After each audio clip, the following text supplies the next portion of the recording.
வேதத்திலிருந்து சில காரியங்களை பார்க்கலாம், எடுத்து வாசிக்கலாம். எபிரேயர் எழுதின புத்தகம் 13ஆம் அதிகாரம் 5-6 வசனங்களை நாம் பார்க்க போகிறோம். நீங்கள் இந்த வசனம், இந்த பகுதி நமக்கு நல்லா தெரியும். நான் உன்னை கைவிடுவதும் இல்லை என்று சொல்லுகிற ஒரு பகுதி நமக்கு நல்லா தெரிஞ்சது தான். ஆனால் அதில் ஒரு சில காரியங்களை தியானிக்க போகிறேன். வாசிக்கலாம். எடுத்துட்டீங்களா? எபிரேயர் 13:5. நீங்கள் பண ஆசை இல்லாதவர்களாய் நடந்து உங்களுக்கு இருக்கிறவைகள் போதுமென்று எண்ணுங்கள். நான் உன்னை விட்டு விலகுவதும் இல்லை, உன்னை கைவிடுவதும் இல்லை என்று அவர் சொல்லியிருக்கிறாரே. அதனாலே நாம் தைரியம் கொண்டு, கர்த்தர் எனக்கு சகாயர், நான் பயப்படேன், மனுஷன் எனக்கு என்ன செய்வான் என்று சொல்லலாமே. இதில் ஆண்டவர் நமக்கு சகாயராய் இருக்கிறார். இன்றைக்கு பார்க்க இருக்க காரியம் என்னவென்றால், பரிசுத்தாவியானவருடைய ஏற்பாடுகள் அல்லது ப்ரொவிஷன் ஆஃப் காட் அல்லது provision of the holy spirit என்ற தலைப்பில் பார்க்க போகிறோம். இதில் 6ஆம் வசனத்தை மாத்திரம் இன்றைக்கு தியானிக்க போகிறோம். ஒருவேளை நேரம் இருந்தால் 5ஆம் வசனத்தையும் அப்புறமா இன்னொரு நாள் பார்க்கலாம். ஆதலால் நாம் தைரியம் கொண்டு, எனக்கு கர்த்தர் எனக்கு சகாயர். இந்த பகுதியை நமக்கு நல்லா தெரியும். அவர் நமக்கு சகாயராய் இருக்கிறார் என்று நாம் பார்க்கிறோம். எந்த அளவுக்கு சகாயராய் இருக்கிறார் என்பதை குறித்து ஒரு 3 காரியங்களை பார்த்து நாம் துரிதமாய் முடித்து போகிறோம். முதல்ல ஒன்று நல்லா தெரிஞ்சுக்கணும். ஆண்டவர் ஒருவரை அழைத்திருப்பார், உங்களை என்னையும் பிரித்தெடுத்திருப்பார் என்றால் அவர் நம்மளை எல்லா விதத்துக்கும் சகாயராய் இருக்கிறார். முதல்ல என்னன்னா, ஒன்று, நம்ம எவ்வளவு தவறுகள் பண்ணாலும் அவர் நம்மளை ஏற்றுக்கொள்ளுகிறவராய் இருக்கிறார். வாட் எவர் த மிஸ்டேக்ஸ், அவர் நம்மளை ஏற்றுக்கொள்ளுகிறார். ரெண்டாவது, நீங்க எவ்வளவு அவமானப்பட்டாலும் அவர் அப்படியே உங்களை ஏற்றுக்கொள்ளுகிறார். நீங்க எவ்வளவு வலியில இருந்தாலும் அவர் நம்மை ஏற்றுக்கிறார். அதுதான் உண்மையான சகாயம். உண்மையா நமக்கு ஒருத்தங்க சகாயம் பண்ணுகிறாங்க அப்படின்னா, நம்ம என்ன தவறு பண்ணாலும், நம்ம எவ்வளோ அவமானப்படுத்தினாலும் அல்லது நம்ம எவ்வளோ வழியில் இருந்தாலும் நம் இரட்சகர் ஒருவர் மாத்திரம்தான் நமக்கு சகாயராய் இருப்பார். அதை தான் என்று பார்க்க போகிறோம். இதில் முதல் காரியம் என்னன்னா, ஆண்டவர் நமக்கு சகாயராய் இருப்பார்னா, நம்ம சில நேரத்தில் தெரிஞ்சும் தெரியாமலையும் நிறைய காரியங்களை ஆண்டுக்கு முன்பதாய் செய்து விடுகிறவர்களாய் இருக்கிறோம். அதில் ரொம்ப முக்கியமான காரியம் அப்படின்னா, சில நேரத்தில் ஆண்டவர் சொல்லுகிறத நம்ம என்ன பண்ணிடுவோம்னா, ஓட்டவாயை வச்சுக்கிட்டு என்ன பண்ணிடுவோம், சொல்லிடுவோம். ஆண்டவர் சில நேரத்தில் உங்களுக்குன்னு சில திட்டங்களை கொடுப்பார், சில வாக்குத்தத்தங்களை கொடுப்பார். அதை நம்ம என்ன பண்ணிடுவோம், ஊரு ஃபுல்லாக சொல்லிக்கிட்டே இருப்போம். எடுத்து வாசிக்கலாம். நியாயாதிபதிகளின் புத்தகம் 16ஆம் அதிகாரம் 17ஆம் வசனத்தை வாசிக்கலாம். புக் ஆஃப் ஜட்ஜஸ் 16:17 பார்க்கலாம்.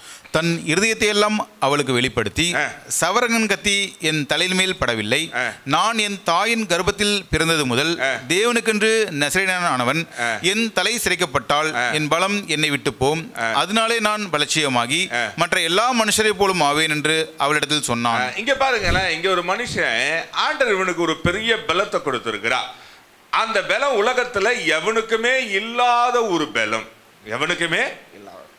என்னன்னா, நீங்க இன்னைக்கு கூட இங்க இருக்கிற அந்த முன்னாடி இருக்க வாசக்கால அலேக்கா தூக்கிட்டு போக முடியும் ஒரே ஆளு அப்படின்னா ரொம்ப கஷ்டம். ஒரு 4 பேர் வேணப்பா பிடிப்பா பிடிப்பா பிடிப்பான்னு கத்துவோம். ஏன்னா அவ்வளோ வலி இருக்கும். அவ்வளோ தைரியசாலி, அவ்வளோ வலிமை உள்ள ஒரு ஆளு ஆண்டவர் அவங்க அப்பா அம்மாவுக்கு ஒரு வாக்குத்தத்தம் பண்ணாங்க. அந்த வாக்குத்தத்தத்தை அவனுக்கு கொடுத்தாங்க. அவன் என்ன பண்ணிருக்கணும், அதை ரகசியமாய் பாதுகாத்து வைத்திருக்கணும். ரகசியமா என்ன பண்ணோம், சில நேரத்தில் ஆண்டவர் நம்மோட பேசும்பொழுது ஆண்டவர் நமக்கு கொடுக்குற வாக்குத்தத்தங்களை நம்ம என்ன தெரியுமா பண்ணுவோம், ஊரில் இருக்க எல்லாருக்கும் சொல்லிக்கினே இருப்போம். உங்கள் தரிசனங்களை சொல்லலாம், இல்லை என்று சொல்ல வேதம் சொல்லுகிறது. ஓசியாவின் புத்தகம் 2ஆம் அதிகாரத்தில் வாசித்து பார்க்கும்போது உங்கள் தரிசனங்களை நீங்க சொல்லணும். ஆனா உங்களோட பண்ண உடன்படிக்கை என்பது அது ஆண்டவருக்கும் உங்களுக்கும் உடையதாய் இருக்கிறது. அதனால அவனுக்கு என்ன நடந்தது என்று நமக்கு தெரியும். அவன் தன் பலத்தை இழந்து விடுகிறவனாய் இருக்கிறான். ஒன்று நல்லா தெரிந்து கொள்ளுங்களேன். ஆனா ஆண்டவர் அவனை அப்படியே விட்டு விட்டாரா அப்படின்னா கிடையாது. நமக்கு நடந்தது தெரியும். அவன் கண்கள் இரண்டும் போனாலும் திரும்பவும் ஒரு விசை ஆண்டவர் அவனுக்கு பலத்தை தந்தவராய் இருக்கிறார் என்று நான் பார்க்கிறோம்.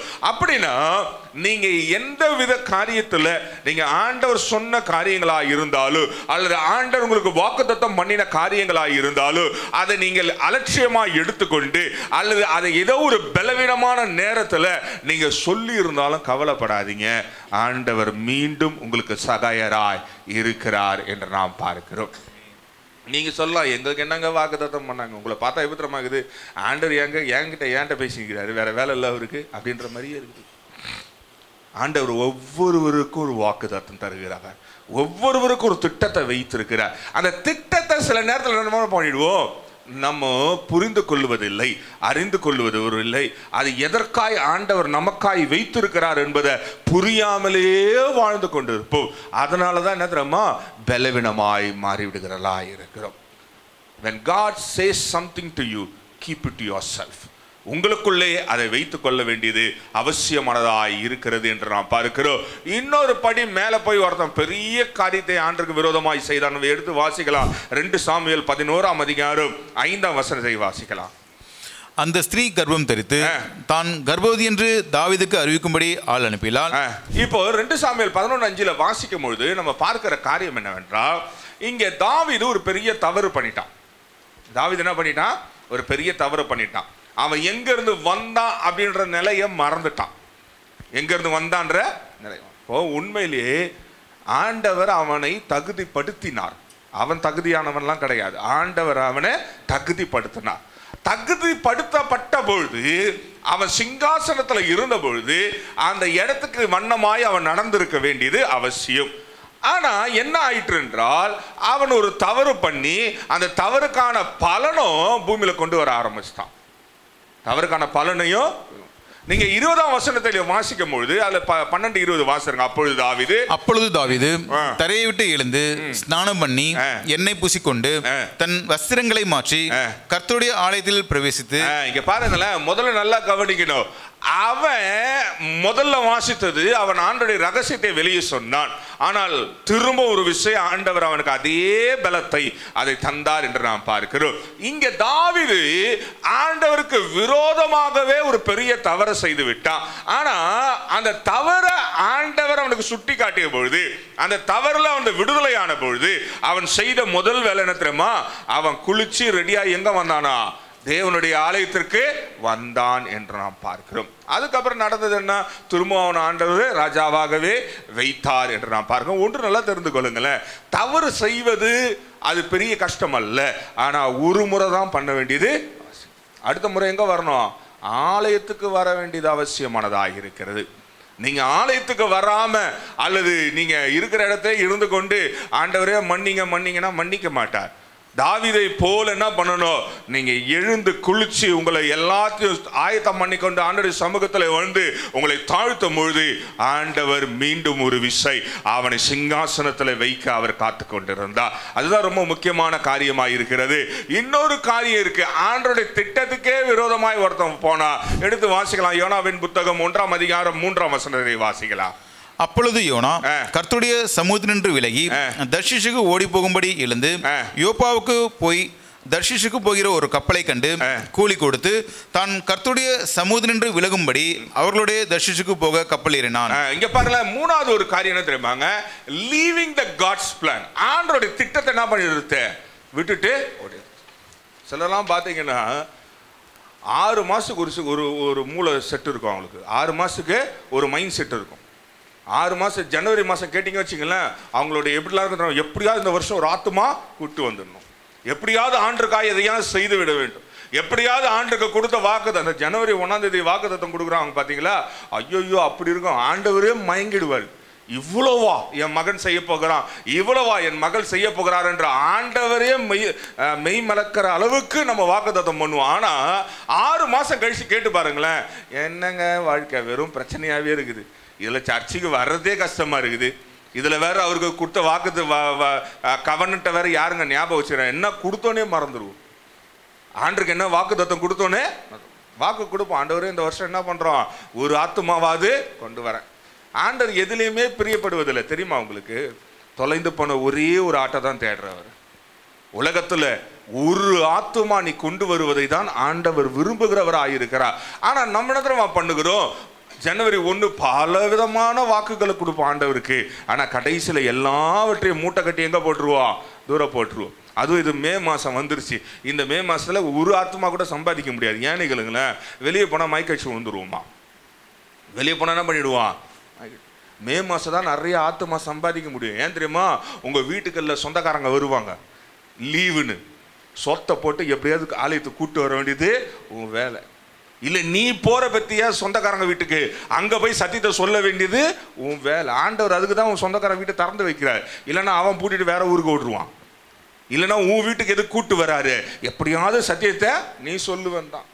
ஆனால் நம்ம என்ன அவன் பண்ணுவோம், அந்த வாய்ப்பையும் விட்டுருவோம். விட்டுட்டு ஜூன் மாதம் வந்து ஆண்டவரே எப்படியாவது ஸ்கூல் ஃபீஸ் கட்ட உதவி செய்யுங்க. ஆண்டவர் சொன்ன, போன மாதம் நீ என்ன பண்ணியிருந்த, ஒரு ஆத்துமாக்காத சத்தியம் சொன்னியா? வாய்ப்பே இல்லை. இவனுக்கு ஆண்டவர் என்ன சொன்னாரு, எப்பா நீ கொண்டு போய் என் வாக்குத்தத்த வார்த்தைகளை சொல்லு, அந்த பட்டணம் நினைவே பட்டணம் ஆண்டவருக்கு வேண்டும் என்று தீர்மானித்தா. ஆனா இவன் ஆண்டவருடைய திட்டத்துக்கு விரோதமாய் ஓட ஆரம்பித்தா. இன்னைக்கு அநேக விசுவாசிகள் என்ன நம்ம நினைத்துக் கொள்ளுகிறார்கள், இது ஏன் வேலை கிடையாதுங்க. ஏன் வேலை, ஞாயிற்றுக்கிழமை ஆனா சரியா அழகா ட்ரெஸ் பண்ணி கொண்டு கண்ணாடியை பார்த்து என் முகம் மலர்ச்சியா இருக்கிறதா என்று ஆண்டவருடைய சமூகத்தில் வந்து ஏசி போட்டானா லாசர் ஐயா கேட்டு குழு குழுன்னு உட்காந்து அரை தூக்கத்தில் இருந்து ஆளும் எப்போ முடிக்கும் வீட்டுக்கு போகலான்னு காத்து நிற்கிறது தான் விசுவாசிகளுடைய வேலை. உங்களெல்லாம் பார்த்தா நான் உண்மை பேசுகிற மாதிரியே இருக்குது. உண்மையிலேயே உண்மைதான். பற்றி அம்மாவே ஒத்துக்கிறாங்க, உண்மைதான். அப்போ அது விசுவாசிகளுடைய வேலை அல்ல. இந்த வாரம் நான் தனியாக வந்தா அடுத்த வாரம் யாரையா ஒருத்தரை கூட்டுட்டு வருவேங்க. அதுதாங்க வைராக்கியம். அதுதான் ஆண்டவர் உன்னை என்னை அழைத்த அழைப்பு. நீங்கள் யோசிச்சு பாருங்களேன், எத்தனை வருஷமா நீங்கள் தனியாக வருவீங்க? எத்தனை வருஷமா? ஆண்டவர் இவனுக்கு ஒரே ஒரு விஷயம் தான் சொன்னாரு. ஆனா இவன் விட்டு விலகி ஓடிக்கொண்டே இருந்தான். நீ நினைத்து கொண்டிருக்கிறாய் ஆண்டவர் உன்னை அழைத்தது உன்னை ஆசீர்வதிக்க, உன்னை சுகமா வைக்க, 3 வேளை மூச்சு கொடுக்க சோறு கொடுக்கலாம் கிடையாது. ஆண்டவருக்கு நீ எதனா செய்வாயா என்பது தான் ஆண்டவர் உன்னை அழைத்த நோக்கமாயிருக்கிறது. ஒருவேளை நான் சொல்றது உங்களுக்கு விளங்கலை அப்படின்னா, ஒரு நாள் எக்கால சத்தம் துணிக்கும். அன்றைக்கு உங்க தலை மேல வைக்கப்படுகிற கிரீடம் வெறும் தங்கத்துல இருந்ததுன்னா தகுடு ஒண்ணுமே பிரயோஜனமே கிடையாது. ஒன்றும் இல்லை, நீங்க போறீங்க நகை கடையில, இப்ப வேற என்ன பக்கத்து கூடஜிலே திறந்துட்டாங்க, நகை கடைக்கு போறீங்க, ஏன் டிசைனை பார்த்து வாங்குறீங்க? அப்படியே எல்லாமே தங்க தானேங்க. ஏங்க ஒரு இந்த தட்டு மாதிரி ஒரு தகர தட்டை எடுத்து கழுத்தில் மாட்டிக்கலாம்ல, தங்கம் தானே, வெயிட்டு தானே. ஏங்க எனக்கு 1 கிலோ பிளேட்டு கொடுங்க, கோல்டு பிளேட் அப்படின்னு வாங்கி கழுத்தில் மாட்டிக்க வேண்டியது தானே. 1 கிலோ மாட்டினா எல்லாம் பார்ப்போம், எவ்வளோ பெரிய பிளேட், அது அழகாக தானே இருக்கும். எதுக்கு டிசைன் பார்க்குறீங்க? பரலோகம் போகும்போது உன் கிரீடம் அப்படி தான் இருக்கும், வெறும் பிரயோஜனமே இல்லாத பிளேட்டு மாட்ட மாதிரியே இருக்கும். இங்கே ஒன்றும் பண்ணலைனா அப்போ யோசித்து பாரு, அழைத்த அழைப்பில் ஆண்டவர் உன்னை பிரித்து எடுத்திருக்கிறார் என்றால் ஏதோ ஒரு திட்டம் இருக்கும். திட்டம் இல்லாத உன்னை கூப்பிட வேண்டிய அவசியமே கிடையாது. உன்னை ஆண்டவர் கொண்டு வந்து இங்கே அமர வைப்பது அவருக்கு சும்மாலாம் வேலையே இல்லைன்னு நினைச்சீங்கன்னா கிடையவே கிடையாது. ஏதோ ஒரு பிளான் இருக்கு. அந்த பிளானை புரிஞ்சு கொண்டு ஒரு ஆத்துமாவாது கொண்டு உடனே நம்ம ஆளுங்களாம் சிரிப்பாங்க, பரவாயில்ல ஐயா சொல்றத பார்த்தா இந்த வருஷம் கல்யாணம் பண்ணி ஒருத்தரை கூட்டிட்டு வந்தோம்னா. அது இல்லை, கல்யாணம் பண்ணி கூட்டு வந்தா நீ கல்யாணம் பண்ற இடம் கிறிஸ்தவனா இருந்தா நீ எதுக்கு அங்க ரட்சிப்பு சொல்லணும்? அதுக்காக நான் சொல்றேன்னு வேகங்கனா போயிட போறீங்க. நான் சொல்லுவது அழிந்து போகிற ஆத்துமாவை பரலோகத்துக்கு கொண்டு வருவது தான் அவருடைய திட்டம். அந்த திட்டத்தை விட்டு விலகி ஓடினான். 3 விதமான தவறுகளை ஆண்டவர் பார்த்தார். ஒன்று, he said the secret of God. ஆண்டவர் சொன்ன ரகசியத்தை நம்ம சொல்லவே கூடாது. உனக்கு ஒரு காரியத்தை ஆண்டவர் சொன்னார்னா உன்னோட வைத்துக்கொள், அது நிறைவேறும் காலம் வரும், அது வரைக்கும் காத்து. 2வது, ஒருவேளை ஆண்டவருக்கே விரோதமாய் வேதத்துக்கே விரோதமான ஒரு தவறு செய்தான் தாவீது. ஆனால் ஆண்டவர் அவனை மன்னிச்சு ஏற்றுக்கொண்டார். காரணம் என்னவென்றால் ஆண்டவர் அவனை அபிஷேகித்தவர். 3வது ஒரு காரியத்தை பார்க்கிறோம், நீ ஆண்டவர் உன்னை பிரித்தெடுத்திருப்பார் என்று நீ நம்புவாய் என்றால் யூ ஹாவ் அ பிளான். அந்த பிளான் என்ன தெரியுமா? ஒன்னே ஒன்று தான், ஆத்துமாவை கொண்டு வர. நீங்கள் நினச்சிக்கூட நான் ஆண்டவரை ஏற்றுக்கொண்டபடினால் ஆண்டவர் எனக்கு 5 பெட்ரூம் வீடு தருவார்னா கண்டிப்பாக அங்கே வைக்கவே மாட்டோம். வீட்டு வாசலில் தான் வைப்போம். ஏன்னா வீடு கப்பு எடுத்துரும். எப்போ உங்களுக்கு தெரியும் எப்போன்னு? வீட்டு வாசலில், அதுவும் வாடகைக்கு வாங்கின தார்பாய் போட்டு தான் மேலே கீழே வைப்போம். நீங்கள் எவ்வளோ பெரிய வீடு கட்டினாலும் உங்கள் வீட்டுக்குள்ளே வைக்க மாட்டோம். யோசித்து பாருங்க. அப்புறம் எதுக்கு? அப்போ ஆண்டவருடைய அழைப்பு உன்னையும் என்னையும் பாவத்துல மடிந்து சாக வேண்டிய இடத்துல இருந்தவனை கூட்டு வந்த காரணம் என்னடா, he wants to do something through you. உன் மூலமா எதையோ ஒன்று பண்ணுவதற்காக அவர் காத்து கொண்டிருக்கிறார். ரெண்டாவது ஒரு காரியத்தை பார்க்கிறோம், என்னன்னா எவ்வளவு அவமானப்பட்டாலும் ஆண்டவர் சகாயராய் இருக்கிறார். எடுத்து வாசிக்கலாம். 1 ராஜாக்கள் 19ஆம் அதிகாரம் 4-5 வசனங்களை வாசிக்கலாம். ஃபர்ஸ்ட் கிங்ஸ் 19:4-5 பார்க்கலாம். அவன் வனாந்தரத்தில் ஒரு நாள் பிரயாணம் போய் ஒரு சுரைச்செடியின் கீழ் உட்கார்ந்து தான் சாக வேண்டும் என்று கோரி, போதும் கர்த்தாவே, என் ஆத்மாவை எடுத்துக்கொள்ளும், நான் என் பிதாக்களை பார்க்கலும் நல்லவன் அல்ல என்று சொல்லி ஒரு சுரைச்செடியின் கீழ் படுத்துக்கொண்டு நித்திரை பண்ணினான். அப்பொழுது ஒரு தூதன் அவனை தட்டி எழுப்பி, எழுந்திருந்து போஜனம் பண்ணு என்றான். இங்க பாருங்களேன், எலியாவை பத்தி நமக்கு நல்லா தெரியும். அதுக்கு முந்தின அதிகாரம் பாத்தீங்க வச்சுங்களேன், அவன் செஞ்ச வேலை அவ்வளவு பயங்கரமான வேலை. அவன் செஞ்ச வேலை பயங்கரமான வேலை. என்னன்னா, வானத்திலிருந்து அக்கினி கொண்டு வந்து அவன் வைத்த பலிபீடத்தை அழகாய் பரிசுத்தமாக்கி சென்றது என்று நாம் பார்க்கிறோம். அதனால அவன் என்ன பண்ணானா, ஊர்ல இருக்கிற கல்ல தீர்க்கதரிசிகள் எல்லாரும் கொண்டு வந்து அவன் எல்லார் தலையை வெட்டி முடிச்சு விட்டான். எவ்வளவு பேர் தலையை வெட்டினான்னு கணக்கே கிடையாது, தெரியுமா உங்களுக்கு? எல்லாரையும் வெட்டி சாகடிச்சிட்டான். அவ்வளவு பராக்கிரமா ஆண்டர்காய் செஞ்சவன் அடுத்த அதிகாரம் வரும்போது இவனை போடுவேன்னு ஒருத்தன் கிளம்பி வந்துட்டான். நீ எங்க ஆளுங்க எல்லாரையும் போட்டல, உன்னை போடுவேன்னு சொன்னவனே இவன் என்ன பண்ணிட்டான், பயந்து ஓடி, ஐயோ வாழ்வதே வேஸ்ட், சாவறது மேலுன்னு. சில விசுவாசிகள்லாம் அப்படிதான். எதனா ஒரு கூட்டம் நடத்திட்டோம், இப்போ ஐயா வேற ஆண்கள் கூட்டம் நடத்துறோன்ட்டாரு. ஆண்கள் கூட்டம் நடத்திட்டோம், உடனே கும்பலாக வந்துருது. அன்னைக்கு தான் என்னமோ ஆண்கள்லாம் ஒன்றா மூஞ்சிகளை பார்க்குற மாதிரியோ, அன்னைக்கு தான் அபிஷேகம் நிறையிற மாதிரியோ, அன்னைக்கு தான் உற்சாகமாக பண்ணுற மாதிரியோ, அடுத்த வாரம் அந்த ஆண்களை தேடி பாருங்களேன், எங்கேங்கிறமே தெரியாது. அப்படியே மூளையோட மூளையா, சேரோட சேரா உட்காந்துருப்பாங்க. இன்றைக்கு அப்படிதான் அநேக விசுவாசிகள் மாறிவிட்டார்கள். எதனையா ஒன்று நடந்தா அவங்க இருக்கிற அட்டண்டன்ஸு தெரியும். அன்றைக்கு தான் அவங்க உற்சாகமாய் இருப்பார்கள். ஏன் கேளுங்களா, ஆண்டவர் அப்படியே அபிஷேகமாய் இறங்குவார். எலியாவுடன் அப்படிதான் இறங்கினா. அடுத்த வாரம் எங்க வரல சர்ச்சிங் கேளுங்க, எங்க பாஸ்டர் போன வாரம் வந்ததுக்கே வீட்டில் பிரச்சனை ஒன்றும் ஓயலை, இன்னும் இதில் எதுக்கு சர்ச்சுக்கு வேற வரானே தெரில. வீட்டுக்கு போன உடனே நடந்தது பாருங்க. அன்னைக்கு என்னைக்கு 1ஆம் தேதி நைட்டு, உங்களை 1ஆம் தேதி போயிடுச்சா, சிறுவான வேணாம், என்னைக்கே ஒரு டேட்டு சொல்லுங்க ஐயா. அன்னைக்கு சந்தோஷமா நைட்டு, நான் சொன்னது நைட்டு. அடுத்த வாரம் பார்த்தீங்கன்னா ரொம்ப கஷ்டமா இருக்கும். எலியா அப்படி தான் பண்ணா பாருங்க. he felt ashamed of his living. அவன் வாழ்வதற்கே அவமானமாய் எண்ணி தன் ஜீவனை கொடுத்து விட வேண்டும் என்று எண்ணினான். இன்னைக்கு அநேக ஆவிக்குரிய பிள்ளைங்க அப்படிதான்.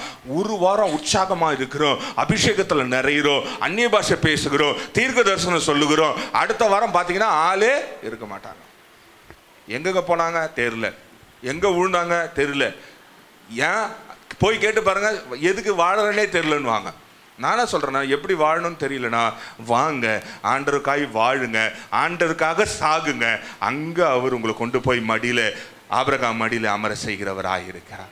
யோசிச்சு பாருங்களேன், அந்த விளையாட்டு நமக்கு வேணாம். இங்க வாழும்போது அப்படியே ராஜாத்தி மாதிரியே வாழணும். எஸ்தர் ராஜாத்தி எப்படி வாழ்ந்தாலோ அதே போலதான் வாழ்வேன். எஸ்தர் ராஜாத்தி எப்படி வாழ்ந்தான்னு தெரியுமா உங்களுக்கு? வேதம் சொல்லுகிறது, அவள் அழகும் சௌந்தரியமுள்ளவளாய் இருந்தா, ஆனா தன்னை வேலைக்காரியை போலவே அவள் வாழ்ந்தாள். நம்ம ராஜாத்தினா அப்படியே தலையிலேருந்து கால் வரைக்கும் ஒரே கலர் ட்ரெஸ்ஸை போட்டுன்னு ராஜாத்தி வாழ்ந்தானா அந்த கதைலாம் கிடையாது. எஸ்தர் அப்படிலாம் வாழவே இல்லை. தன்னை தாழ்த்தி கொண்டாள். தன் ஜனங்களுக்காய், அழிந்து போகிற ஜனங்களுக்காய் தன்னை தாழ்த்து. அதனால்தான் she was a queen. ஒரு ராணியா அவள் எதற்க ஆண்டவர் அழைத்தார் என்றா, அவள் தன்னை தாழ்த்தினா. உன்னை என்னையும் ஆண்டவர் மேல வைக்கணும் அப்படின்னா நம்ம தாழ்த்து கற்றுக்கணும். இன்றைக்கு ஒன்று தெரிந்து கொள்ளுங்க, if you are feeling ashamed even to live, அவர் சகாயராய் இருக்கிறார். நீ வாழ்வதற்கூட எனக்கு லாய்க்கு இல்லைங்க, எனக்கு தகுதி இல்லைங்க, எனக்கு போதும் என்று சொல்லுவாய் என்றால் கவலைப்படாத. இன்றைக்கு ஆண்டவர் உனக்கு சகாயராய் இருக்கிறார். இரண்டாவது ஒரு மனிதனை பார்க்க போகிறோம். யோபின் புத்தகம் 1ஆம் அதிகாரம் 19, 20, 21 வசனங்களை வாசிக்கலாம். வனாந்திர வழியாய் பெருங்காற்று வந்து அந்த வீட்டின் 4 மூலையிலும் அடிக்க அது பிள்ளைகளின் மேல் விழுந்ததினால் அவர்கள் இறந்து போனார்கள்.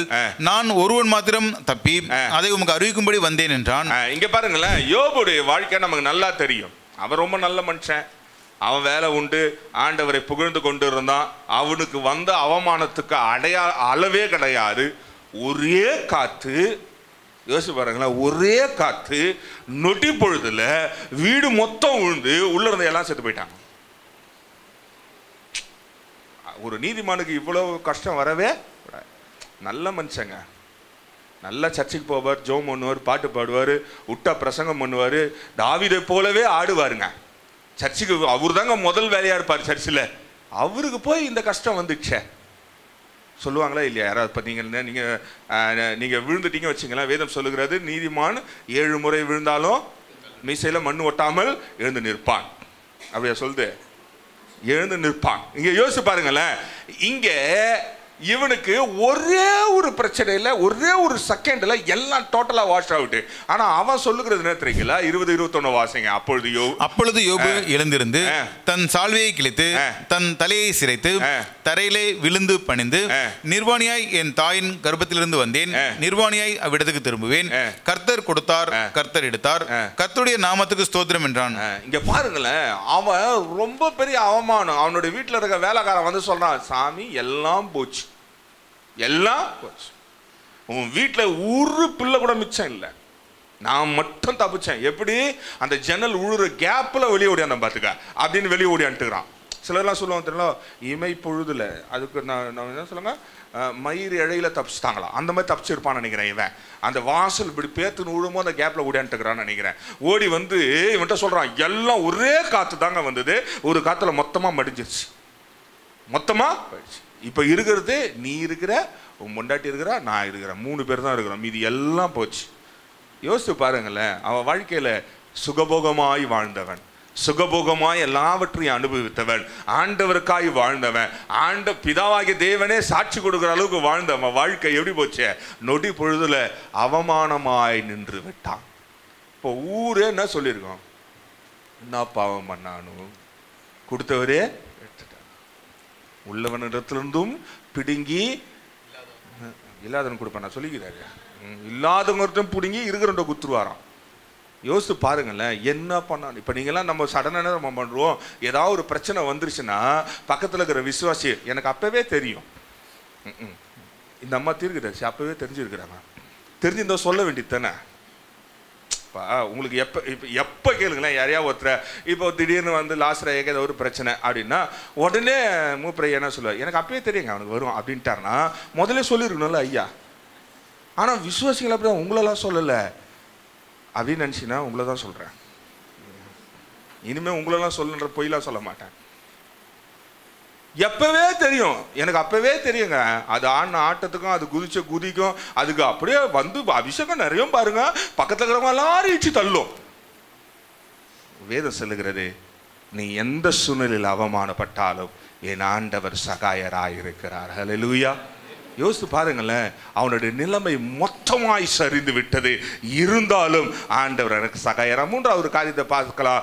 மத்தேயு 26ஆம் அதிகாரம் 75ஆம் வசனத்தை வாசிக்கலாம். Matthew 26:75 பார்க்கலாம். அப்பொழுது பேதுரு, சேவல் கூவுவதற்கு முன்னே நீ என்னை 3 தரம் மறுதலிப்பாய் என்று இயேசு தன்னிடத்தில் சொன்ன வசனத்தை நினைத்துக் கொண்டு வெளியே போய் மனங்கசந்து அழுதான். இங்க பாருங்களேன், பேதுருவை பத்தி நமக்கு நல்லா தெரியும். இயேசுவுக்கு முன்பதாய் நடக்கிற ஒரு பவுன்சர் யாருன்னா பேதுரு தான். இயேசு வர்றாருன்னா அவருக்கு முன்னாடி போற பவுன்சர் யாருன்னா பேதுரு தான். ஏன்னா ஒரே ஒரு உதாரணம் நமக்கு தெரியும், தோட்டத்தில் வந்தவொடனே முதல்ல காதை வெட்டி கையில குத்துட்டான் பவுன்சர். அவலாம் நான்லாம் அப்படி தான் பார்ப்பேன் பேதுருவை. ஏன்னு கேட்டிங்கன்னா, இயேசுவோட கொஞ்சம் முதிர்ந்த வயது உள்ளவனாக இருந்தான், அதுவும் மீன் வெட்டுறவனாக இருந்தான். மீன் வெட்டுறவங்களுக்குன்னு ஒரு தனி பலன் இருக்கும். ஏன்னா அந்த படகை கடலில் தள்ளணும்னா அந்த ஆம்சம் பைசப்ஸும் வேற என்னென்ன இருக்குதோ உடம்புல அதெல்லாம் டைட்டாக இருக்கணும், அப்போ தான் அந்த படகை என்ன பண்ணலாம், கடலில் தள்ள முடியும். அந்த காலத்தில் பெட்ரோல் இன்ஜினும் டீசல் இன்ஜின்லாம் இருந்தான்னு கேட்டால் இல்லை, இன்ஜினே கண்டுபிடிக்கல இயேசுநாதர் காலத்தில். அதுக்கப்புறம் தான் ரைட் பிரதர்ஸ் ஃப்ளைட்டை கண்டுபிடிச்சாங்க, இன்ஜினை கண்டுபிடிச்சாங்க. அப்போ ஒன்று தெரிந்து கொள்ளுங்களேன், அப்போ அவன் வலிமை உள்ளவனாக இருந்தான். இயேசுநாதருக்கு பவுன்சர் மாதிரி இருந்தான். பவுன்சர்னா முன்னாடி இருக்கிற பாதுகாப்பலர், அந்த கருப்பு ட்ரெஸ் போட்டு வருவாங்க தெரியுங்களா, அவங்க ஆள் வெள்ளையா இருந்தாலும் போடுற ட்ரெஸ் கருப்பாக தான் இருக்கும். எதுக்குன்னா அவங்கள பார்க்கும்போது நம்மளோட மிரண்டு ஓடுற மாதிரியே இருப்போம். பேதுருவை பார்க்கும்போது எத்தனை பேர் யோசித்தான்னு தெரியல, இயேசுநாதன் போது இவனை தாண்டி எப்படி இயேசுகிட்ட போகிறது. ஒருவேளை அந்த 18 வருஷமாய் பெரும்பாடு உள்ள ஸ்திரீ யோசிச்சிருப்பா, பேதுருவை தாண்டி எப்படி முன்னாடி போக முடியும், அதனால தான் ஒருவேளை பின்னாடி வந்து தொட்டாலோ என்னவோ தெரியல. இயேசுநாதர் துணியை நீங்கள் பார்த்தா அப்படி ஒரு ஈவெண்ட் நடந்ததாங்க பைபிளில். ஐயோ இவர் வேற எங்கேருந்து பிரச்சனை. யோசிச்சு பாருங்களா, அப்படிப்பட்ட ஆளு ஆண்டவர் சொல்றாரு, டே என்னை நீ 3 தடவை மறுதளிப்ப. 3 தடவை நடந்துருச்சு. ஒரு ஒரு ஒரு சின்ன பெண்ணு பார்த்து கடைசி அடையாளம் கண்டுட்டா, இவன் இயேசுவோட இருந்தவன் தான் அடையாளம் அப்படியே ஷார்ப்பா அடிச்சுட்டா, முடிஞ்சிருச்சு. சின்ன பிள்ளைங்க சாட்சி சொன்னா எங்கேயுமே செல்லும் தெரியுமா உங்களுக்கு? உங்கள் வீட்டு பிள்ளைங்க எங்கன்னா போய் சாட்சி சொல்லிடுச்சுன்னா அதான் நம்புவாங்க. அதனால தான் குழந்தைங்களை ஒழுங்காக வளர்த்துங்கன்னு சொல்கிறது. ஏன்னா அது வாயை தந்து எதை சொன்னாலும் வீட்டில் அப்பா அம்மா அதே தான் பேசுகிறாங்கன்னு நம்பிடுவாங்க. குழந்தைங்க பாஸ்ட்டை பார்த்து டே வாடா எப்படின்னுச்சுன்னா, வீட்டில் அப்பா அம்மா பாஸ்ட்டை வரானா பார் மண்டையன் அப்படின்னு பேசுகிறாங்கன்னு அர்த்தம். பாஸ்டர் பார்த்தோன்னே சோத்திரம் பாஸ்டர் அப்படின்னு சொல்லிச்சுன்னா குழந்தைங்க அப்பா அம்மாவுக்கு பாஸ்டருக்கு சோத்திரம் சொல்லி கொடுக்குறாங்கன்னு அர்த்தம். இப்ப யோசிச்சு பாருங்க, பேதுருடைய கட்டத்துல இந்த பொண்ணு பார்த்தோன்னே இவன் தான் பேதுருன்ட்டா, சுத்தி இருந்தவன் எல்லாம் கன்ஃபார்ம் பண்ணிட்டான். குழந்தைங்க சொன்ன உடனே என்ன பண்ணிட்டான், கன்ஃபார்ம் பண்ண உடனே இவன் 3வது தடவை மறுதளிச்சுட்டான். யோசிச்சு பார்க்கறான், மனம் கசந்து அப்படியே அவமானத்துல நிக்கிறான். யோசிச்சு பாருங்க, ஒருவேளை நீ ஆண்டவரை ஏற்றுக்கொண்டு நீ சேரக்கூடாத இடத்துல, இருக்கக்கூடாத இடத்துல நீ நின்று நீ ஆண்டவருடைய பிள்ளை அப்படின்னு சொல்லும் பொழுது உனக்கு எவ்வளோ பெரிய அவமானமா இருந்தாலும் என் ஆண்டவர் சகாயராயிருக்கிறார். யோசிச்சு பாருங்க, அவனுடைய நிலைமையில நீயும் நானும் இருந்திருந்தா என்ன நடந்திருக்கும்? ஐயோன்னு ஓடி யூதாசை போல என்ன பண்ணிருப்பான்? யூதாஸுக்கு அந்த அவமானம்லாம் வரவே இல்லைங்க தெரியுமா உங்களுக்கு? அழகாக காசை வாங்கினா பாக்கெட்ல போட்டான், தோட்டத்துக்கு வந்தான், இருட்டிலே வேலையை முடிச்சுட்டு போயிட்டான். இருட்டிலே அவன் உயிரும் போயிடுச்சு. விடியும் பொழுது பார்த்தாங்க, என்னடா பாடி தொங்குதுன்னு பார்த்தா நம்மால் தொங்கினுக்கிறாரு. யாரு? நைட்டு தோட்டத்துக்கு வந்தான், ஏசுனதரை காட்டி கொடுத்தான். ஐயோ காட்டி கொடுத்தோன்னு வேதனைப்பட்டான், நைட்டே போய் முடிச்சு கொண்டான். பேதுரு அப்படி அல்ல, ஆண்டவருக்கு முன்பதான் இருந்தவன், எல்லா விஷயத்துல இருந்தவன். ஒருவேளை நீ ஆண்டவருக்காக எல்லாவற்றையும் செய்து சின்ன விஷயத்துல அவமானப்பட்டுருவாங்க. நீ ஆண்டவருக்காய் நிறைய காரியங்கள் செய்திருப்பாய், டிராக்ஸ் ஊழியம் பண்ணியிருப்ப, எல்லாம் பண்ணியிருப்ப, ஆண்டவருக்காய் ஜீவித்திருப்ப. ஏதோ ஒரு விஷயம் உன் வாழ்க்கையில அவமானத்தின் சிம்பலா இருந்திருந்தாலும் என் ஆண்டவர் சகாயராயிருக்கிறார். இந்த காலையில யோசிச்சு பாருங்களேன், if you have done any mistake in your life, my god is there to provide you. என் ஆண்டவர் உனக்கு சகாயராயிருக்கிறார் எப்படிப்பட்ட தவறுகளில் இருந்தாலும். ஆனா திரும்பவும் போகக்கூடாது. திரும்ப தாவீது அந்த தவறை செய்தானா அப்படின்னா கிடையாது. திரும்ப சாம்சன் தவறு செய்வதற்கு இருந்தானா இல்ல. அப்போ ஒண்ணு நல்லா அதை புரிஞ்சுக்க, திரும்ப அந்த வேலைக்கு போகக்கூடாது. ஒரு முறை செய்தா ஆண்டவர் மன்னிக்கிறவராய் இருக்கிறார். எவ்வளவு அவமானங்கள் பட்டாலும், நம்ம 3 பேர் பட்ட அவமானங்களை பார்த்தோம். அதுக்கப்புறம் எலியா வாழ்நாள் முழுதுமா அக்னியாய் இருந்தான். அக்னி வந்து அவனை தூக்கிட்டு போச்சுங்க, அந்த அளவுக்கு இருந்தாங்க. அதே போலதான் யோபு எல்லா அவமானம் பட்டாலும் கடைசியில எல்லாருக்கும் சாட்சியா ஆண்டவரை நிறுத்தினா. பேதுருவும் அப்படிதான், அந்த சின்ன பொண்ணு கொடுத்த சாட்சியில நொறுங்கி ஒட்டஞ்சி அவமானப்பட்டு நின்றாலும் அந்த கல்ல தான் ஆண்டவர் சபை கட்ட தேர்ந்தெடுத்தார். நீ கவலைப்படாத, உன்னை மற்றவங்களை அவமானப்படுத்துகிறாள் என்று எண்ணாத, உன்னை குற்றப்படுத்துகிறாள் என்று எண்ணாத, உன் காரியத்தை விரல் சூட்டு காட்டுகிறாள் என்று எண்ணாத, உன்னை தான் ஆண்டவர் பிரித்தெடுத்தார். 3வது ஒரு காரியம், எவ்வளவு வழியில நீ இருந்தாலும் என் ஆண்டவர் சகாயராய் இருக்கிறார் என்று நாம் பார்க்கிறோம். எடுத்து வாசிக்கலாம். ஆதியாகமம் 40ஆம் அதிகாரம் 14ஆம் வசனத்தை வாசிக்கலாம். ஜெனிசிஸ் 40:14 வாசிக்கலாம். இதுதான் அதன் அர்த்தம் என்று சொன்னதுமன்றி, நீ வாழ்வடைந்திருக்கும் போது என்னை நினைத்து என் மேல் தயவு வைத்து என் காரியத்தை பார்வோனுக்கு அறிவித்து இந்த இடத்திலிருந்து என்னை விடுதலையாக்க வேண்டும். இங்க பாருங்களேன், இந்த மனுஷனை பத்தி நமக்கு தெரியும். யோசேப்புன்னு ஒரு மனுஷன். ஆதியாகமம் 37:2 வாசிப்பீங்கன்னா அவனுக்கு 17 வயசு இருந்தது. அடுத்தது ஆதியாகமம் 41-46 வாசிக்கு பார்ப்பீங்கன்னா அவன் பார்வோனுக்கு முன்பதாய் நிற்கும் போது 30 ஆண்டுகள் ஆகியிருந்தது. ஏறத்தாழ 13 வருஷமா அவன் பிரச்சனை அனுபவிச்சுக்கிறான். அவனுடைய உச்ச கட்டத்துக்கு வலிக்கு போயிடுச்சு. அவன் யாருக்கிட்ட சொல்றான் தெரியுமா? ஏதோ அந்த ஜெயிலர்கிட்ட ரெக்வஸ்ட் பண்ணியிருந்தா கூட பரவாயில்ல, அந்த ஜெயிலர்கிட்ட ரெக்வஸ்ட், அந்த வேலைக்காரன் அவன் ராஜாவை பார்ப்பானோ பார்க்க மாட்டானோ. ஒருவேளை பாத்திரம் கழுவுற வேலைக்கு அனுப்பிச்சிட்டாங்கன்னா, பானபாத்திரக்காரன் தான், பந்திக்கு எடுத்துட்டு போய் விசாரிக்கிறவன் தான். அவனுக்கு ஓகே நீ ஜெயிலில் இருந்தபடினால உனக்கு அதே போஸ்ட்டை திரும்ப தர மாட்டான், போய் பாத்திரம் கழுவுற வேலைக்கு போட்டாங்கன்னா யோசிச்சு பாருங்களேன். இல்லைப்பா பாத்திரம் கழுவுற வேலை இல்லை, அந்த திராட்சை பழங்களை கழுவுற வேலைக்கு வச்சுட்டாங்கன்னா என்ன பண்றது? அவன் ராஜாவை பார்த்துருக்க முடியாது. ஆனால் தெரிந்தாலும் அவனுடைய வலி கஷ்டம் அவனுடைய பிரச்சனை என்ன இங்க வந்து இருந்துட்டுமே அப்படின்ற ஒரு வேதனையில அவன் மன குமுறல்களாய் அவன்கிட்ட சொல்லுகிறத பார்க்கிறோம். அவன் கனவெல்லாம் சொல்லிட்டு அவன் சொல்றான், நீ வாழ்ந்து இருக்கும்போது என்ன பண்ண, எனக்கு கொஞ்சம் நினைச்சு பார்த்துக்கோ, ராஜா கிட்ட சொல்லுன்றான். வேற யார்ட்டையும் சொல்லக்கூடாதான், வேற யார்ட்டையும். அந்த பகுதி வாசிங்களேன், தயவு என் மேல் தயவு வைத்து என் காரியத்தை பார்வோனுக்கு அறிவித்து. யாருக்கு அறிவிக்கணுமா? பார்வோனுக்கு. யோசிச்சு பாருங்களேன், இவனுக்கு எப்படி தெரியும் யோசேப்புக்கு இவன் பார்வோன்கிட்ட போய் இந்த விஷயத்தை பேச முடியும்? பார்வோன்கிட்ட பேசுவதற்கு மோசேவே பயந்தான். தெரியுமா உங்களுக்கு? மோசேவே பயந்தான். மோசே தான் ஆக்சுவலா முடிசூடா மன்னனா வந்திருக்கணும். ஆனால் அவன் விட்டுட்டான், ஓடி போயிட்டான். ஏன்னா ஆண்டவர் அவனை எங்கே ட்ரெயின் பண்ணோமோ அங்கே ட்ரெயின் பண்ணார். நான் படித்த காலேஜிலேயே உட்காந்துன்னு இருப்பேன் அப்படின்னா ஆண்டருக்கு பிடிக்காது, தூக்கி வந்துட்டார் மோசேவை. மோசேவை ட்ரைனிங்க்கு தான் அங்கே அமிச்சார் அரண்மனையில். தம்பி நீ இப்போ அரண்மனையில் ட்ரெயின் பண்ணிக்கோ, ஏன்னா நீ ரொம்ப நாள் வாழணும், அதனால் சின்ன வயசில் நல்லா சாப்பிடு, இந்த எகிப்து கொடுக்குற கஞ்சியும் ரொட்டியும் தின்னு சீக்கிரம் செத்துருவேன், ராஜா சாப்பாடை சாப்பிடு, அப்போ தான் இந்த ஜனத்தை 120 வயசு வரைக்கும் இருக்க முடியும் அப்படின்னு அவனுக்கு ட்ரைனிங் கொடுத்தாரு. அவனே பார்வோனுக்கு திரும்ப போய் நிற்கிறதுக்கு ஆண்டவர்கிட்ட சொல்றான், வாய்ப்பேல் ராஜா, நீங்க வேற ஆளை பாருங்க. என்ன நான் கதை சொன்னான்றீங்க, எனக்கு நாக்கு தரலன்னா, எனக்கு மூச்சு வராதுன்னா, வயசாயிடுச்சுன்னா, என்னால் நடக்க முடியாது, என்னால் பேச முடியாது, எல்லா சாக்கியம் சொல்லணும் தான் பாருங்க மோசே. ஆனா இவன் சொல்றான் பாருங்க, உனக்கு ஒரு வாய்ப்பு வரும், அன்னைக்கு யார்கிட்ட சொல்லணுமா? உங்கள் வலிகளை நீங்க யார்கிட்ட திறமா சொல்லணும்? ஏசு ராஜாவுக்கிட்ட தான் சொல்லணும், வேற யாருக்கிட்டே என்ன பண்ணக்கூடாது. நம்ம பாரம் வரங்கிட்டலாம் பகுதி விட்டுனே போவோம். பார்க்குறவங்கடா, சிஸ்டர் எனக்காக ஜெபித்து கொள்ளுங்க சிஸ்டர், உபவாச ஜபத்துக்கு போகும்போது எதுக்கு? வயிறு வலிக்குது. அந்த வயிறு இருந்தா என்ன, இல்லைன்னா என்ன? வயிறு முட்டை தின்னா வயிறு வலி தான் வரும். சிலரும் பார்த்தீங்கன்னா வச்சுங்களேன், வாயை திறந்தா வாய்க்குள்ளே விரல விட்டு சோறு எடுக்கிறாலும் தின்றுவாங்க. அப்புறம் வந்த பிறகு சொல்லுவாங்க, ஐயோ வயிறு சரியில்லை பாஸ்டர், எவ்வளோமா சாப்பிட்டேன்? 1 கிலோ பிரியாணி தான் சாப்பிட்டேன். சாப்பிடு, கத்தி வைப்பான். அப்போ ஒன்று நல்லா தெரிஞ்சுக்கொள்ளுங்களேன், இவன் தன் வலியை ரொம்ப அனுபவிச்சுட்டான், போதும் என்ற எல்லைக்கு வந்து விட்டான்.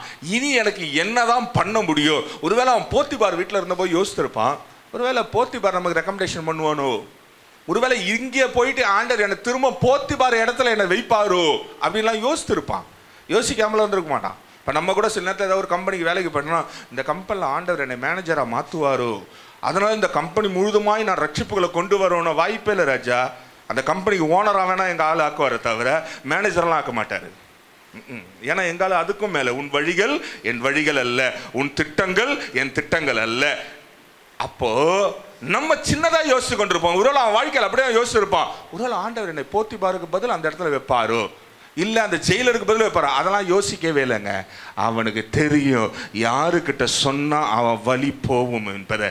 இன்றைக்கு ஒருவேளை உன் உச்சக்கட்ட வழியில நீண்ட காலமாய் அனுபவித்துக் கொண்டிருப்பாய் என்றால், என் இயேசு ராஜா இங்கே இருக்கிறார், அவர்கிட்ட சொல்லு, அழகா உனக்கு சகாயராய் அவர் மாறுகிறவராய் இருக்கிறார். 2வது ஒரு காரியத்தை பார்க்க போகிறோம். வெளிப்படுத்தின விசேஷம் 1ஆம் அதிகாரம் 9ஆம் வசனத்தை வாசிக்கலாம். வெளிப்படுதல் 9:1-9 வாசிக்கலாம். உங்கள் சகோதரனும் இயேசு கிறிஸ்துவின் நிமித்தம் வருகிற உபத்திரவத்திற்கும் அவருடைய ராஜ்யத்திற்கும் அவருடைய பொறுமைக்கும் உங்கள் உடன் பங்காளனுமாய் இருக்கிற யோவானாகிய நான் தேவ வசனத்தின் நிமித்தம் இயேசு கிறிஸ்துவை பற்றிய சாட்சி நிமித்தமும் பத்மு என்னும் தீவிலே இருந்தேன்.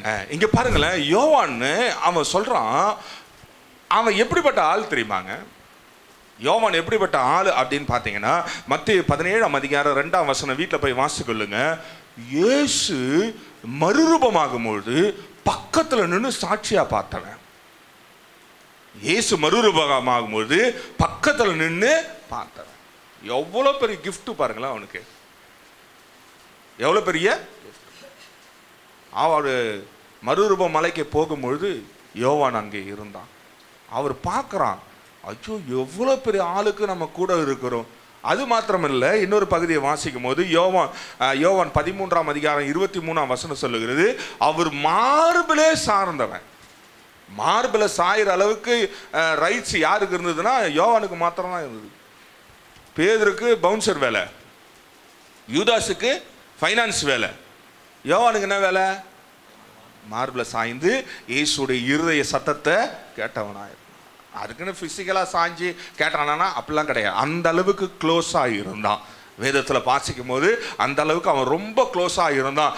இன்னொரு படி மேலே போனால் he was a trustworthy disciple. நீங்கள் அந்த பகுதியை மட்டும் எடுத்துட்டீங்கன்னா வாசிக்கலாம். யாராவது மார்க்கு 14ஆம் அதிகாரம் 33ஆம் வசனம். மார்க்கு 14:33. பேதுருவையும் யாக்கோபையும் யோவானையும் தம்மோடே கூட்டிக் கொண்டு போய் திகிலடையவும் மிகவும் வியாகுலப்படவும் தொடங்கினார். இங்க பாருங்களேன், trustworthy disciple. ஏன் தெரியுமா? நம்ம எல்லாரும் எதிர்க்கும் போய் அழுவ மாட்டோம். யாராவது எல்லாரும் எதிர்க்கும் அழுவுமா? எல்லாரும் எதிர்க்கும் அழுவுறதுக்கு ஒரு நாள் வரும். அது எப்போன்னு கேட்டிங்கன்னா, மற்றவங்க உங்களுக்கு ரொம்ப நெருங்கியவர்கள் வீட்டில் இருக்கிறவங்க யாராவது ஒரு இடத்துல வைப்பாங்க, அங்கே எல்லாரும் எதிர்க்கும் அழுவோம். அது எவ்வளோ நாள் அழுவோம்? ஒரு 1/2 மணி நேரம் அழுவோம். அதுக்கப்புறம் எப்போ எடுப்பீங்க? பாஸ்டர்கிட்டே ஃபோன் பண்ணி கேட்பீங்க, பாஸ்டர் தாங்க முடியல, எப்போ எடுத்துருவீங்க? ஏன்? அடுத்து சாப்பிடணும், பசிக்குது. அப்போது நம்ம எல்லாரும் எதிர்க்கும் அழுவ மாட்டோம். இயேசு யோவானை ரொம்ப நம்பினார், ரொம்ப நேசிச்சார். அதனால தான் அவன் ஒரு தூரத்தில் உட்காருக்கும் பொழுது அவர் வியாகுலப்பட்டு அழுவதை பார்க்குற அளவுக்கு நெருக்கமாக இருந்தான். யோசிச்சு பாருங்களா, இவ்வளோ லக்கி ஃபெலோ. இது மாத்திரமல்ல, he replaced God for his son.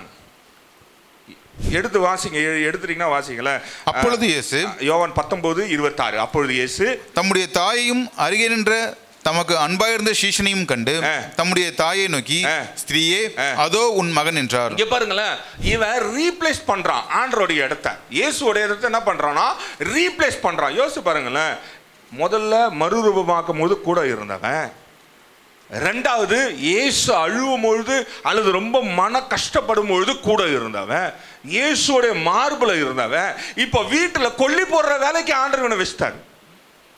நம்ம யாராவது கொடுப்பாங்களா? இந்த இந்துக்கள்லாம் பார்த்தீங்கன்னு வச்சுங்களேன், அது ரொம்ப பிடிச்ச விஷயம். நான் கூட யாராவது கூப்பிட்டாங்கன்னா ஓடிலன்னு பார்ப்பேன். ஏன்னா போட்டால் பங்கு உண்டாம். தெரியுமா உங்களுக்கு?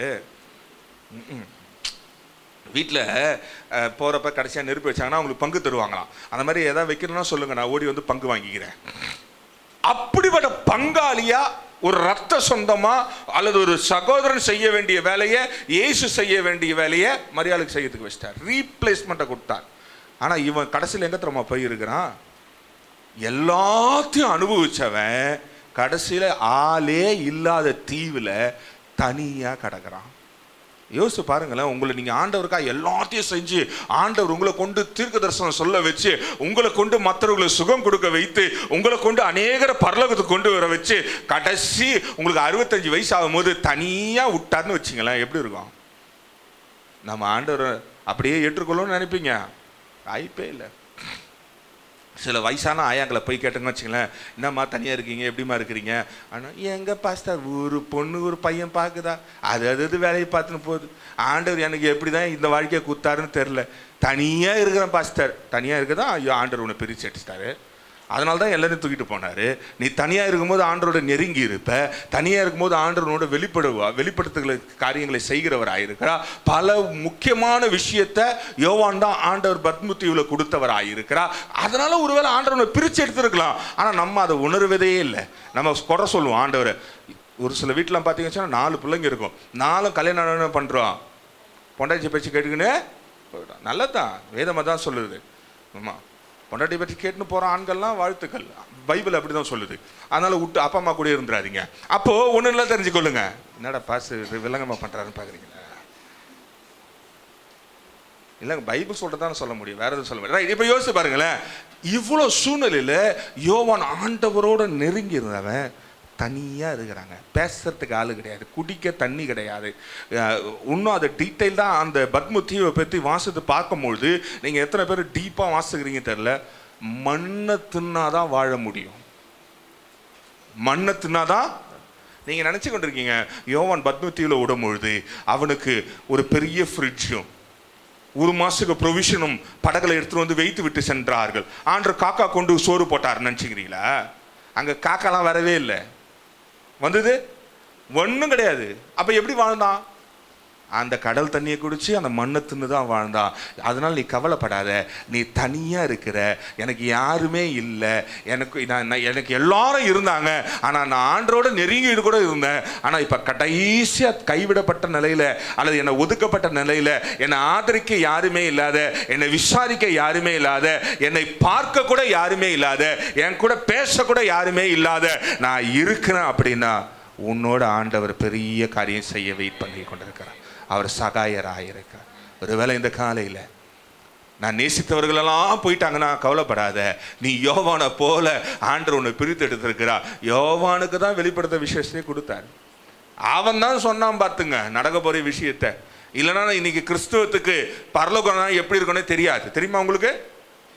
வாய்ப்பே இல்லை. தானியல் சாவிதான் எதுக்கு? வெளிப்படுத்த விசேஷத்துக்கு. யோவான் தான் புட்டு வச்சான். இன்னைக்கு சொல்றோமே தங்க வீதியிலே உலாவும் எங்க இருக்குது? யோவானுக்கு தான் காட்டினாரு. ஏன் பேதுரு காட்டியிருக்கலாம்ல? இவன் தனியா இருந்தான், கஷ்டப்பட்டான், ஆண்டவரே வந்துட்டாரு. வேதம் சொல்லுகிறது, அவன் முகம் குப்பர விழுந்து எழுந்து பார்க்கும்போது குமாரனுடைய சாயலில் யாரை பார்த்தானா? தூதனை பார்த்தான். மொத்த டீட்டெயிலும் கொடுத்தா, தம்பி இங்க பாத்துக்க, நீ என்ன ஜாலியா இருக்கிறோம் எங்க பத்மதீவுல. இவன் கஷ்டப்பட்டுக்கிறான், அவரு ஜாலியாக வந்துட்டார். வந்து மொத்த பரலோகத்தையும் விலகி சொல்லிட்டு போனார். 12 வாசல்கள் இருக்கிறது, 24 மூப்பர்கள் இருக்காங்க, அங்கே யூத ராஜ சிங்கம் அமர்ந்திருக்கிறா. அவர் வந்து நிற்கும் பொழுது மொத்த ரகசியத்தையும் புட்டு வச்சார் பார்த்துங்க. அப்போ ஒன்று நல்லா தெரிஞ்சுக்கோ, நீ தனியா இருந்து வழியில அனுபவிக்கிறனா நீ கஷ்டப்படாத, ஆண்டவர்கிட்ட அப்படியே விழுந்துரு. அவர் மொத்த ரகசியத்தை உனக்கு வெளிப்படுத்தி விடுகிறவராக இருக்கிறார். அதுக்கப்புறம் உன்னை பார்த்து மொத்த உலகமும் பயப்படும். அதனால ஒருவேளை அப்படிப்பட்ட வழியில் நீங்கள் இருப்பீர்கள் என்றா கவலைப்படாதீங்க. இன்னொரு மனுஷனை பார்த்து நமக்கு துரிதமாக முடித்து விடலாம். 2 கொரிந்தியர் 11ஆம் அதிகாரம் 23 வசனங்களை வாசிக்கலாம். அவர்கள் கிறிஸ்துவின் ஊழியக்காரரா? நான் அதிகம் புத்தீனமாய் பேசுகிறேன். நான் அதிகமாய் பிரயாசப்பட்டவன், அதிகமாய் அடிபட்டவன், அதிகமாய் காவல்களில் வைக்கப்பட்டவன், அநேகந்தரம் மரணாவதில் அகப்பட்டவன். இங்க பாருங்களேன், பவுலை குறித்து நமக்கு நல்லா தெரியும். பவுல் ரொம்ப பராக்கிரமசாலி, ஆண்டவர் அவனோட எல்லா காரியங்களை செய்தவராய் இருக்கிறார் என்று நான் பார்க்கிறோம். ஆனா இங்க பாத்தீங்கன்னா அவன் எவ்வளவு முறை டெத் ஃப்ரம் லைஃப் வந்திருக்கான் அப்படின்னு பார்த்தீங்கன்னா ஏறத்தாழ 203 முறை சாவை சந்திச்சுட்டு வந்துக்கிறான். நீங்கள் வீட்டில் போய் பொறுமையாக வாசிக்கொள்ளுங்க, வாசிப்பதற்கு நேரம் இல்லை. 2 கொரிந்தியர் 11ஆம் அதிகாரத்தில் 24 தொடங்கி 28 வரைக்கும் வாசிப்பீங்க. அப்படின்னா அவன் சொல்கிறான் 5 முறை 1 குறைய எத்தனை அடியா? 40 அடி. அப்போ 195 அடி. ஒன்றும் இல்லைங்க, நீங்களாம் வாங்க, அடுத்த வாரம் லேட்டாக வரவங்களுக்குலாம் தம்பி லாசரையா சாட்டை எடுத்து அது முனையில் ஆணியை வச்சு வைங்க. அப்படின்னா ஒரு ஆள் கூட அடுத்த வாரம் வர மாட்டீங்க. உங்களெல்லாம் நான் எங்கே திறமா வந்து பார்க்கணும்? அப்பளவில் வந்து பார்க்கணும். ஓ அப்படியா? அப்போ எத்தனை வந்துருக்கா? தயவுசெய்து எத்தனை வந்துருக்கோம்? ஒன்றும் இல்லை, நீங்கள் போனீங்கன்னா அந்த மோர் மார்க்கெட் இருக்குது பற்றியா, அது சந்தை அந்த பழைய பொருள்லாம் வைக்கிறான் தெரியுமா, அங்கே சாட்டை ஒன்று இருக்குது, எடுத்துகிட்டு வந்துரு. அம்மா சொல்கிற மாதிரியாவது பயன்படுத்தி பார்க்குறேன். 1 குறைய 39 அடி 5 முறை வாங்கினான். 195 தடவை வாங்கியிருக்கிறோம்.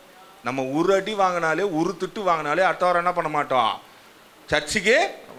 இந்த கிறிஸ்தவங்களுக்கு இருக்கிற பெரிய பிரச்சனை தெரியுமாங்க, நம்ம கோவத்தை எங்கே தெரியுமா காட்டுவோம்?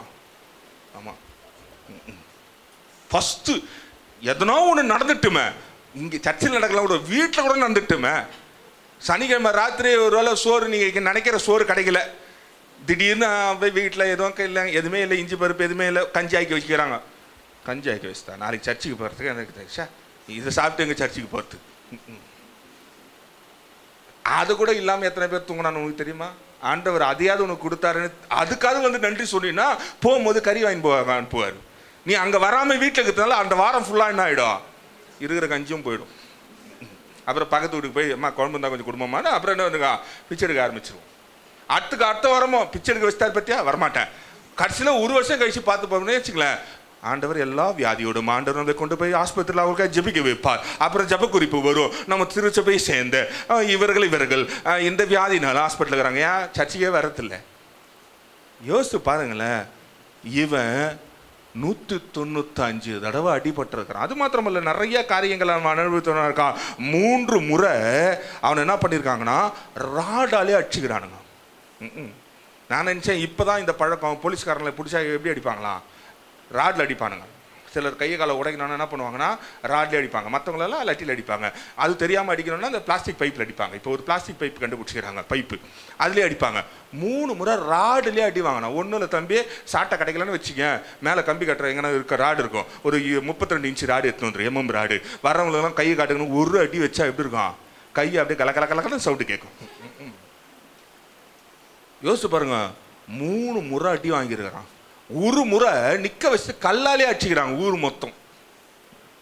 ஒரு முறை நடுவில் நிற்க வச்சு சுத்து போட்டு கல்லாலே அடி வாங்கினவன் கடைசி வரைக்கும் அவன் போவே இல்லைங்க ஆண்டவர் விட்டு.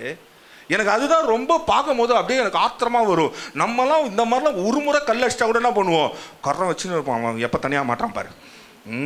மாட்டான்ல, அந்த கும்பலில் நீ இருந்த என்ன கல்லடிக்கும் போது, வா உனக்காக பாயசத்தை போடுறேன், உபவாசத்தை போடுறேன், ஆண்டவர் உன் கையை காலை உடைக்கிட்டோம் அப்படிலாம் ஜெபம் பண்ணி இருப்போம். ஆனால் இவன் அதெல்லாம் கண்டுக்கவே இல்லை. ஏன் தெரியுமா, என்னை அழைத்தவர் பெரியவர், நான் வாழ்ந்தா அவருக்கே வாழ்றேன், செத்தாலும். நீங்கள் அந்த பகுதியை வீட்டில் போய் வாசித்து பாருங்களேன்.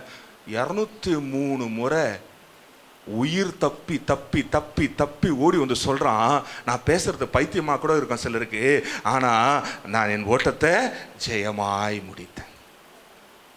இன்னைக்கு நம்ம அப்படி இருக்கிறோமா? அவ்வளோ வலியை அனுபவிக்கிறோமா? அவ்வளோ துன்பங்களை அனுபவிக்கிறோமா? இல்லை, 8 எடுப்புக்கெல்லாம் ஆண்டரை குறை சொல்லுகிறோமா அப்படின்றத பார்க்கணும். இன்றைக்கு ஒன்றும் யோசித்து பாருங்களேன். ஆண்டவர் உனக்கு சகாயராக இருக்கிறார். நீ எந்த சூழ்நிலையில் இருந்தாலும், எப்படிப்பட்ட நேரத்தில் இருந்தாலும், ஒருவேளை நீ தவறு பண்ணிட்ட அப்படின்றதுக்காக சர்ச்சைக்கு வராமல் இருக்காத, ஆண்டோட சமூகத்துக்கு வராமல் இருக்காத. நம்ம வேதத்தில் பார்த்த மூவரும் ஆண்டோட சமூகத்துக்கு திரும்ப ஒப்பு கொடுத்தார்கள், வந்தார்கள். ஆண்டவர் அவர்களை ஏற்றுக்கொண்டவராக இருக்கிறார். அவன் ஒருத்தர் ரகசியத்தையே சொல்லிட்டான். ஆண்டருக்கு விரோதமாய், வேதத்துக்கு விரோதமாய் ஒருத்தன் பாவம் பண்ணான். ஆண்டோட திட்டத்தை விட்டு ஒருத்தன் ஓடினான். ஆண்டவர் 3 பேரும் ஏற்றுக்கொண்டார. யோசிச்சு பாருங்க, 3 பேரும் ஏற்றுக்கொண்டவர் உன்னை என்ன ஏற்றுக்கொள்ள மாட்டாரா? அழகா ஏற்றுக்கொள்ளுவார். என்ன தெரியுமா, 3 பேருமே ஆண்டுகிட்ட திரும்ப ஓடி வந்தாங்க, ஆண்டுகிட்ட மன்னிப்பு கேட்டாங்க, சபையில் வந்து அமர்ந்தாங்க, சத்தியத்தை கேட்டு அதன்படி வாழ்ந்தாங்க. திரும்பவும் ஆண்டவனை ராஜாவை வைத்தார். இன்றைக்கு எவ்வளவு பெரிய அவமானங்கள் நீ கடந்து வந்திருந்தாலும் என் ஆண்டவர் அதை எல்லாவற்றையும் தூக்கி தூர போடுகிறவராக இருக்கிறார். எவ்வளவு பெரிய வழிகளை நீ தாண்டி வந்தாலும் என் ஆண்டவர் உனக்கு சகாயராக இருக்கிறார்.